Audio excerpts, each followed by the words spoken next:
FFA was always been a big part of my life. It began when I was a student at Scott County High School. I took my first Ag Ed class under E.W. Walton. It's the new Scott County Junior High School. And had Conrad Haynes for a teacher also there. But I was very involved in FFA during high school. Our family showed livestock. We had purebred registered Suffolk sheep, and I was always involved in the county fairs and state fairs all over Kentucky with those livestock. And we started those in the late 60s, I think it was, before I got in high school, and then they became a big part of my projects during high school. We also had crops and tobacco and hay, corn, and so I was very active in FFA in high school. It really caused me to be able to get up and talk to people without being too scared to. Before that I was. And I was a chapter officer at Scott County High School, chapter treasurer. And after I graduated from Scott County, I went to University of Kentucky. My choice was to get into animal science. My BS degree, bachelor's degree, was animal science. I was real active at UK in the Block and Bridle Club. I was on the UK livestock judging team. We traveled all over the country judging livestock for university against other college teams. And that was a lot of fun, a lot of great experiences. But while I was in high school, I also had plans to go into agricultural finance. And I was thinking about maybe going into ag banking. And then somewhere along the way, a fellow named E.W. Walton and Charles Byers came in the picture. Mr. Walton began to encourage me to think about teaching agriculture. And he was the person who really got me thinking that way. And I had a visit with you, Dr. Byers. And we talked about it. I was about 3/4 of the way through my BS degree in Ag Ed in animal science, and we decided to go ahead and get teacher certified. So that's when I enrolled in the Ag Education program under your leadership at UK. We went through that program. I was assigned to do student teaching at Woodford County High School. You had Jim Wiles as my supervising teacher. And that was, I had student teaching in the fall of 1974, and Jim Wiles worked with me. Jim was a great teacher. We had a lot of fun with him. He had a lot of friends. And I was very active with them at teaching over at Woodford County. And then as soon as I graduated from UK in January, I began as a teacher. E.W. Walton, the one who encouraged me to go into Ag Ed, he retired. And he said, look at my job here. So I did, and I wound up being hired for that job at Scott County. I taught Ag Ed at Scott County for 3 years, from 75 to 78. And while I was there, I worked with a lot of kids, students with their livestock shows. And John Lacey and Doug Southworth and I taught together for 3 years. We was all fairly new. Doug Southworth and I did student teaching together. And Doug joined us in the summer after that in 75. And he taught horticulture, John taught ag mechanics, and I taught ag production there. What was your strongest feature as a teacher, you think? What did you do that people kind of thought about you being pretty darn good at? Well, I know some of the things I did as a teacher. I worked with them to revise the record-keeping book for Kentucky. I don't know if you recall that or not, but I was one of the teachers they selected to help design the new record-keeping contest, or record-keeping system for FFA. Also, too, I think working with the students with their projects was a big thing I did. Livestock shows, we had a lot of students that I got started showing livestock at Scott County and FFA. And then to get students just prepared to go on to college. I know in my production ag classes, we taught farm management some, and I had students doing farm plans. We had a farmer down the road from the high school that let us use his farm, and we took students out there and designed a farm plan. Some of the things I learned in college is what I began working with farm plans on. Well, I enjoyed it, and of course doing a farm plan and farm management is critical. You can't just, especially now, you can't just jump into farming and say, I'm going to farm. You've got to kind of plan it out ahead of time. So I used a lot of the skills I learned at UK. I took farm management at UK, and I used a lot of those skills and transferred them on to the students in what I taught there at Scott County. What aspect of the high school FFA program do you remember the most that you really liked to be involved with and do and felt like it had an impact on your future life, maybe?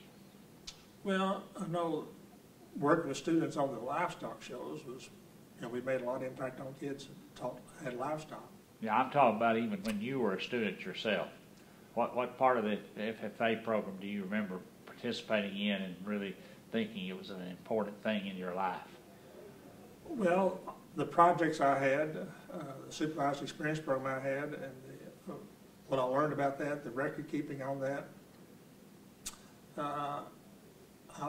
some of the leadership skills I learned in the speaking contest. I know I was involved in a few of the speaking contests there. That helped me get up and, kind of learn to stand on my 2 feet and talk to folks. Yeah. But that was a big help to us. And just the working with the students and all the FFA activities. We had students involved in everything we could, all the ag achievement contests that they have, SOEP projects that they have now.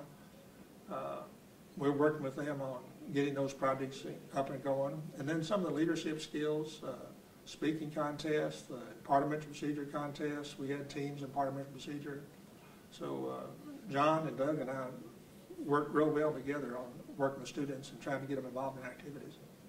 You had an unusual ag teacher too. Well, I guess I'd say you had two pretty fine ag teachers in E.W. Walton and Mr. Haynes both. Mr. Haynes was one of a kind as far as I can remember, being so positive and enthusiastic. Oh, he was, yeah.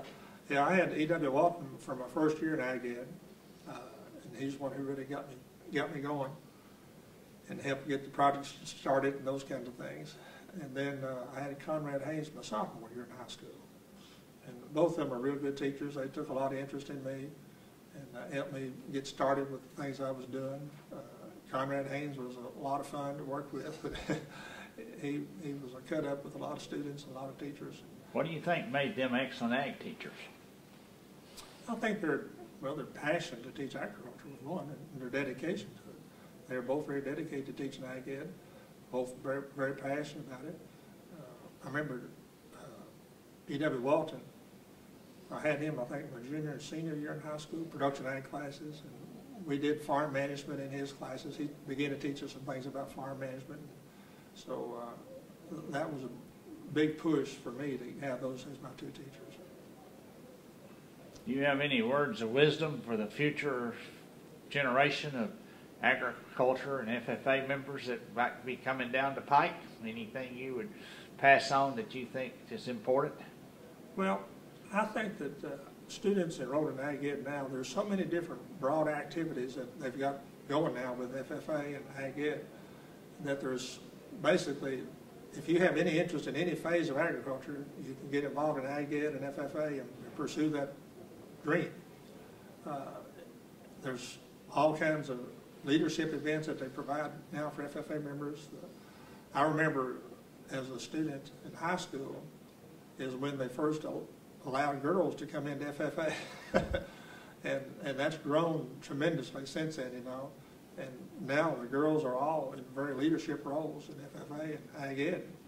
And they're very, very active now as officers, contest participants, and those kinds of things. Yeah, I sometimes say, Rodney, we'll end this pretty soon, but it's a good thing that I lived when I did, because I didn't have to compete with the females, and I might not ever made much out of myself at all if it had been in the today's generation, because I only had to compete with other males pretty much in the field. The girls have run their money for their, or give the males a run for the money. Yeah, I was, after I taught 3 years, I was asked to come to the Kentucky Department of Education as an ag supervisor.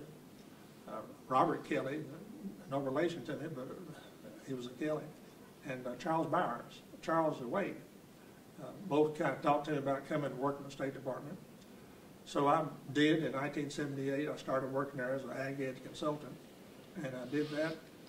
Was a consultant there until '85. Robert Kelly retired, and I applied for the position of Ag Director in Kentucky, and I was fortunate enough to get that position. So in Ag Ed, as a director and a state FFA advisor, we worked on the. I remember one of the main things we worked on was the ag curriculum. The ag curriculum had been kind of steady for years, hadn't been a lot of changes to it. And we were coming into new education reform practices and things. And what we did, we brought teachers together, teacher educators together, state staff together, and began looking at the curriculum and how we could expand it some and to involve more phases of agriculture. So we did. We also developed semester courses in Ag Ed. That helped to increase the enrollment. I know after we made those curriculum changes, the enrollment went up quite a bit in Ag Ed and FFA too, membership in FFA. But I know in 1990, I was Ag Ed director for 5 years, like I said. And in 1990, we had the Education Reform Act passed in Kentucky. And that brought a big change in how the Department of Education worked. They recreated the Department of Education. They basically, at that time, it was odd that they dismissed all the employees of the Department of Education. And all of us went through interviews for different positions in the department. Of course, I interviewed for several of them myself, all in VOED for sure. And then in 90, after the law passed, we began to restructure the Department of Education. And that's when I became the director of career for technical education. Well, it was about vocational education back then. But so I was fortunate enough to get that position as director of vocational education. And then during that experience, we began also to look at Ag Ed was going through some changes, upgrades, name changes, those kind of things. So we basically started thinking about changing the name of vocational education. That was a big thing, because VOED had been in business for a long time. But times had to change. So we worked with the State Department and changed the whole name of vocational education to career and technical education. So I was the director for career and technical education. And I was in that job for 17 years after my Ag Ed. And of course, I worked with Ag Ed all during those years too, but also other vocational education programs as well. Options that we provided, we had several horticulture classes developed, and some non-farm type Ag Ed classes. And those classes began to recruit more people into the program, boys and girls, because it just gave more opportunities. And then after those classes got started, then we also created new contests to go with those classes to support the program, so then it gives students more options for contests and recognition, awards through those new classes and new FFA activities.